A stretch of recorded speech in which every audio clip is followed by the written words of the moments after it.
বিসমিল্লাহির রহমানির রহিম। শুভ্র দর্শক, আসসালামু আলাইকুম।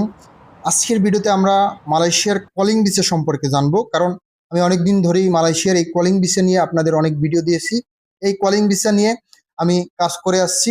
আমার জানা মতে এবং কিছু তথ্য অনুসারে কবে এই কলিং ভিসা খুলতে পারে বা মালয়েশিয়ার এই শ্রম বাজার সম্পর্কে আজকে বিস্তারিত আপনাদের জানানোর চেষ্টা করব।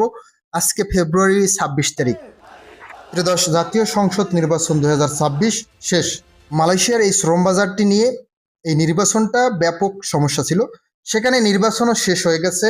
সেখানে বিএনপি সরকার গঠন করেছেন এবং মন্ত্রী পরিষদ থেকে প্রতিমন্ত্রী ও মন্ত্রী প্রবাসী কল্যাণ মন্ত্রণালয়ের দায়িত্ব দিয়েছেন জনাব নুরুল হক নূরকে প্রতিমন্ত্রী, এবং একজন মন্ত্রীর দায়িত্ব দিয়েছেন।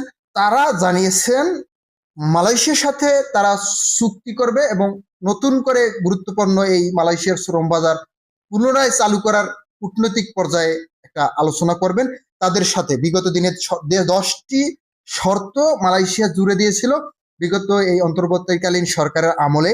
সেই শর্তগুলো সম্পর্কে তারা কূটনৈতিক পর্যায়ে আলোচনা করবেন এবং প্রতিমন্ত্রী স্পষ্ট করে জানিয়ে দিয়েছেন বিগত দিনে তিনি ক্ষমতায় ছিলেন না, তখনও প্রবাসীদের নিয়ে তিনি কাজ করেছেন। অনেক সময় মিডিয়ার সামনে তিনি প্রবাসীদের নিয়ে কথা বলেছেন। বর্তমানে তিনি প্রতিমন্ত্রী হিসেবে দায়িত্ব পেয়েছেন, প্রবাসীদের নিয়ে কাজ করার সুযোগ রয়েছে তার।